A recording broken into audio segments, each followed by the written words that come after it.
Welcome to My Two Cents with Keith Beggs from Steadfast Wealth Strategies. In this podcast, we show high-level executives and business owners why comprehensive financial planning and executive bonus structures don't have to be too good to be true.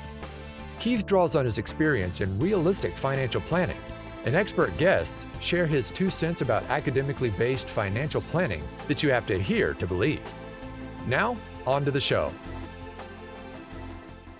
Hey everyone, my name is Keith Beggs. I'm the founder and CEO of Steadfast Wealth Strategies and the host of the My Two Cents podcast. I wanted to talk to you guys a little bit today about emotions and investing.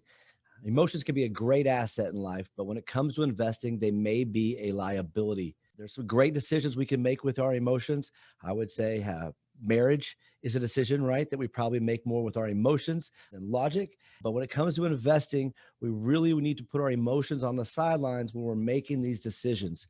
So I want to walk you through really the investor's mind or the investor's mindset, and then talk about some specific emotions that get in the way and that lead to maybe some financially bad decisions and a lot of financial stress. So really, when we're investing, what we want to use is our cognitive portion of our brain, right? Our reasoning portion, our cognitive portion of the brain. And what has to happen is the cognitive portion of our brain has to outweigh the perception portion of our brain, the instinct portion of our brain, and the emotion portion of our brain. So the cognitive has to outweigh perception, instinct, and emotion. And it sounds very easy to understand on the surface, but then you have to think about that your instincts, your emotion, and your perception are all multiplied by the media. The media gets paid to sell fear or prosperity. They need you to be emotionally tied to the show. People tend to watch longer when there's an emotional tie to the show. Talking about sustainable long-term investments does not drive ratings. So when people watch the TV, right, they're trying to play to your instincts, to your emotions, right, to your perception, and the cognitive portion of our brain has to outweigh all of those other portions. So let's talk about how that works. Our brain, for as long as we've been alive or humans have existed, tends to want to run towards pleasure. Things that make us feel good tend to where we want to go. I'll give you an example. Things that feel good that we like to do are hug people, smile, laugh. Those are emotions that we like more of. But when it comes to investing, a lot of times we need to do the alternative, right? We need to run more towards pain in all actuality and less towards pleasure. Sometimes pain can be a good emotion or a good thing in terms of when you're investing or when you're trying to maximize return in investing. So let's think about pain for a minute. What are some things that are painful that might be good for you? I would say working out, right? I don't really always enjoy working out, right? It makes my muscles sore, my legs get tired, I'm breathing heavy, right? But that is good for me overall. If we want to get really deep with it, chemotherapy, right? I know chemotherapy causes a lot of pain, but it is vital to the success of overcoming cancer, right? And helping you in the long term be better than you are. And then there's some things that are pleasurable that maybe aren't great for us as well, right? To stick on the diet example we use with the working out, chocolate chip cookies or Oreos are extremely pleasurable, but we probably shouldn't be eating a ton of them. I typically like to freeze Oreos. If you guys have never done that, you should try putting your Oreos in the freezer. But if I'm eating a ton of Oreos, that is not good for my health long-term, right? And when it comes to investing, that happens a lot as well. What tends to happen is we see a market segment or an investment go up. And instead of doing the reasonable thing, and when we talk about rebalancing and selling what is high and buying what is low, right? We tend to get frustrated with ourselves or angry with ourselves that we even owned the thing that was low or maybe went backwards. And we want to move all our money to the thing that did very well. Well, the basic concept of investing, everyone knows this and everyone talks about it, is to what? It's to buy low and sell high. But we tend to almost always do the opposite when our emotions get involved. So let me give you a real world example. Let's go back to 2008. 2008 was a very volatile year in the markets. Long-term government bonds in 2008 were actually up over 25%. And then U.S. small stocks were actually down 38% that year. So if we were taking our emotions out and we were really going with the buy low, sell high philosophy, we would want to sell long-term government bonds and go buy more US small stocks. But very few people have the ability to do that on their own. Very hard to sell something that's up over 25% and buy something that's down almost 40%.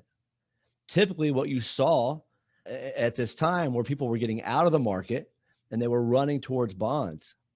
Well, let's fast forward 12 months. At the year end 2009, long-term government bonds were down 14%, almost 15%. So if you sold your US small and bought government bonds, you lost 40% in US small in 2008, and you lost an additional 15% in 2009. Now, in 2009, US small stocks were up over 47.5%. That is tremendous growth, right? So then we probably sold something that then went up, and we probably bought something that then went down. So that's just one example of emotions and investing and how they can kind of get in the way and impede our judgment of making good decisions. This last year, I would say, has been a pretty emotional year for a lot of people. And we tend to be very short-sighted when it comes to how we evaluate markets and how we evaluate returns. I've been sitting with a lot of people doing annual reviews, talking right as we're getting close to tax season, what we need to be doing there. And so many of them actually have already forgotten about the huge drop that we had in March of last year, right? When all the COVID things were first beginning and the market plummeted about 30% down, right? That was not even a full year ago, or maybe just a year ago. And many of the people we're sitting across the table from right now have already forgotten about how far the market went down just because we've had such an amazing rebound. And so another emotion that we deal with when it comes to investing that creates problems is greed. So they may have done very well on their money that's in the market, and we may have a balanced portfolio for them, right? So maybe it's not 100% in equities. We might have some bonds or some index annuities or something there to offset risk. And what we find out a lot of time when the market goes way up is that people start getting greedy, right? They're not happy with the amount of money they had in the market at that point. They want more. And they say, man, I should have been all in equities. I should have known this, or I should have done this differently. And we become dissatisfied with the returns that we have. And now we want to start getting what I would say out over our skis, to use an analogy, right? We want to start putting more and more money into equities because we've seen the results of equities the last year. But we forget what happened in March. We forget what happened in 2008. We forget what 01 or 02, right? And so now we want to move more money in the equities because we get greedy. We only made 24%, and we know someone that made 35% or something like that. And so we want to get more money out in the market. And so then they'll start selling their safe money and putting those monies into the equities, which is fine in and of itself. It is fine to have more money in equities. But what happens is, again, we forget that markets do go down at times. And if you've built a balanced portfolio, right, it's been built on your risk tolerance. And when I say risk tolerance, that's how much money you're willing to lose in a given 1 year or 2 year time period. So when you're initially building out your portfolio, if you're working with an advisor specifically, or if you're working by yourself, what you should try to think of is, how much money could I lose? If I have $1 million in an account, how much am I willing for that account to go down before I would panic and make adjustments? If I lost 25%, so my $1 million is now 750, would I be able to stick with my portfolio design? Would I be able to rebalance and buy more equities at that point? Use my safe money to buy more equities to keep my allocations correct? Or would I panic and I start moving money out of the market? And you've got to really define what those numbers are. And when the market's going up in the other direction, you can't change your allotment just because of what just happened last year, because then what happens is now you're exposed to more loss. So you may have decided that I can only withstand a 15 or 16% loss in a given time frame. But we're getting greedy, right? Because the market's had a great run. We get greedy and we start moving money. We start moving out of the safe money, out of the bonds, out of the annuities. We start putting more money in equities.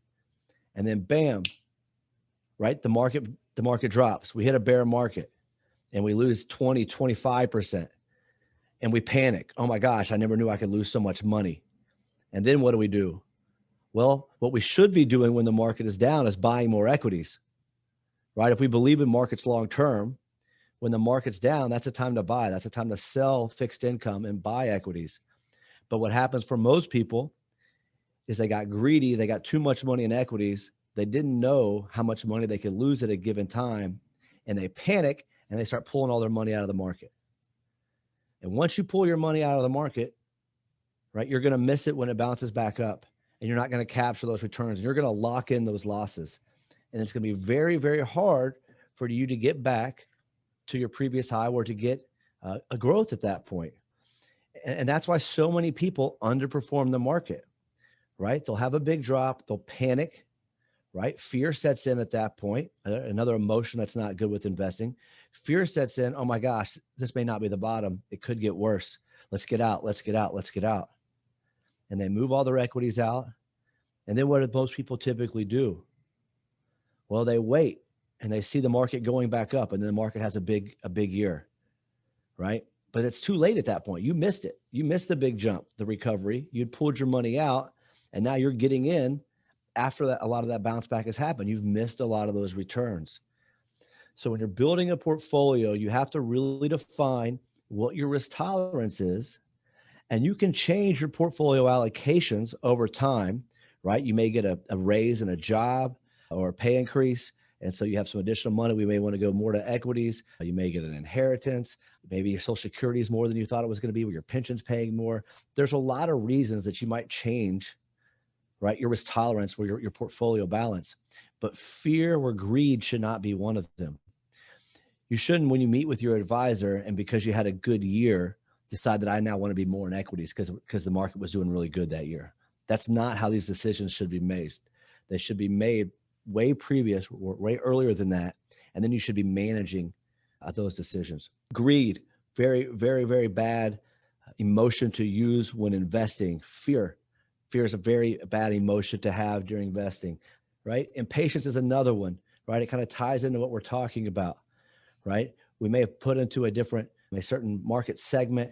Maybe it's US small, maybe it's large, maybe it's international, whatever that is.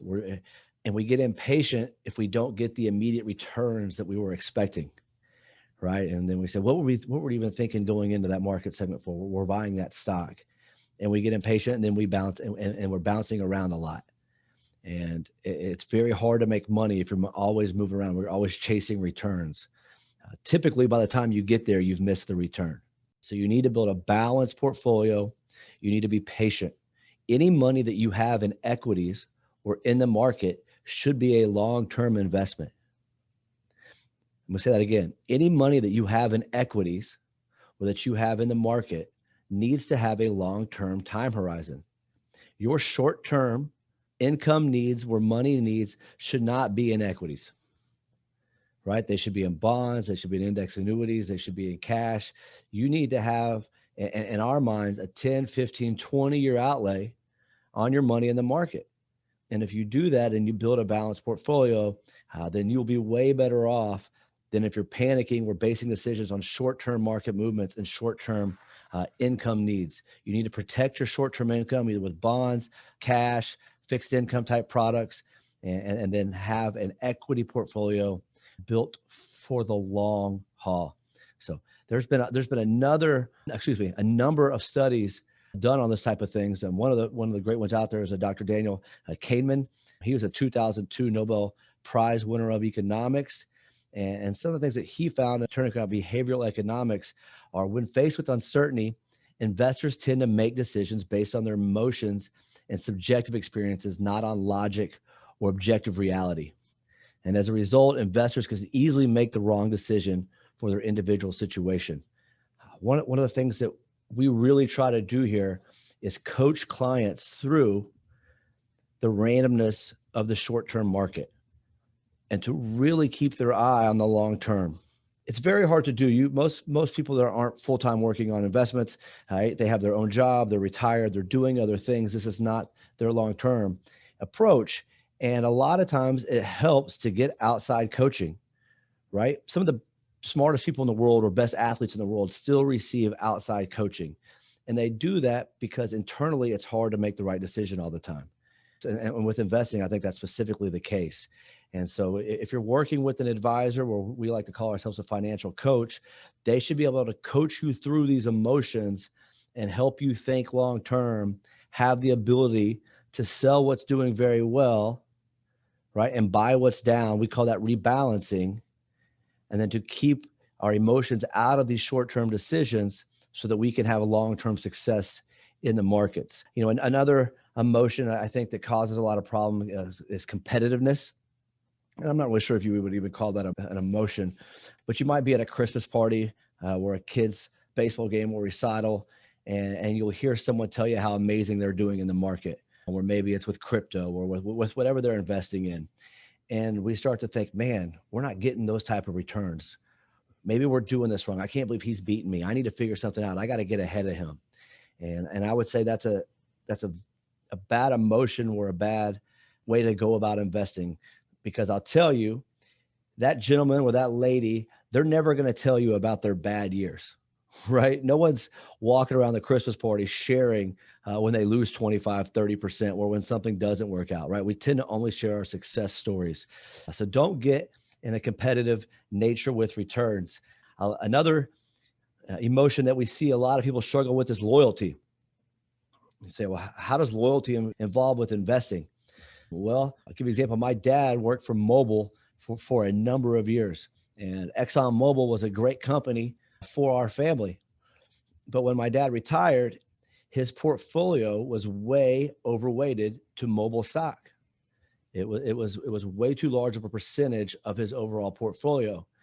And it took a lot of coaching, a lot of time, right? He didn't come to this decision overnight, because Mobil had been so good to him and our family, and he had just never thought that Mobil could have a bad year. Not bad year, but just would always be successful.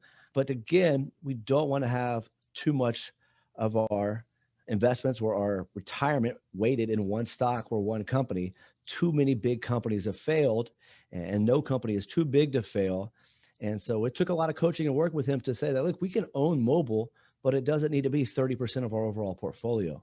It needs to be a piece of our portfolio, but we need to get way more diversity in what we're doing here to get a better balanced and overall return. So what I would tell you is be very careful making quick investment decisions. Right now, with Robinhood and these other type of companies out there on our phone, we can buy and sell stocks within a minute, right? You can log on, open an app, and make very short-term or short-sighted decisions because it's all at your fingertips. And I would say that's when a lot of bad decisions are made. You need to have a plan going into this. You need to stick to your plan. And if you can't do that on your own, you need to get coaching on your plan, and don't make short-term or quick decisions based on information that you just got. Allow yourself to think, ponder these things, think about the long term before you go in and act on anything that you're doing when it comes to your investments, and you'll be way better off long term. So if you'd like any help with this, if you don't know what your risk tolerance is, or you don't know what the bottom of your portfolio could be, it is, when I got in this business, I never knew how many people have no idea what the worst case scenario from their current portfolio is. And what I mean what their worst case scenario is how has that portfolio performed over time? What's the 1 year worst case scenario that they've ever experienced? And would they be able to stick with it? So if you want some information or some help on that, we'd love to sit down with you, run a portfolio analysis, talk about what your average annualized returns look like, talk about what the 1 year worst case scenario is. Is that risk tolerance level fit where you currently are in life? You might be way closer to retirement now than you were when you built that portfolio. And maybe we don't want to have so much risk or exposure. And we could definitely help you with those type of things. You can find us online at steadfastws.com, where you can email me personally, Keith@steadfastws.com. So I will tell you, make sure you keep your emotions out of your investment decisions. Find a good coach to help you get through this. Think long-term, and you're going to have a great retirement. So again, thank you for listening to the My 2 Cents podcast. My name is Keith Beggs, and we'll talk to you soon. Thank you for listening to My 2 Cents with Keith Beggs. Click the subscribe button below to be notified when new episodes become available. All securities discussed are offered and provided through Steadfast Financial Planning, LLC. The information covered and posted represents the views and opinions of the guest and does not necessarily represent the views or opinions of Steadfast Wealth Strategies. The content has been made available for informational and educational purposes only. The content is not intended to be a substitute for professional investing advice. Always seek the advice of your financial advisor and/or qualified financial service provider with any questions you may have regarding your investment planning.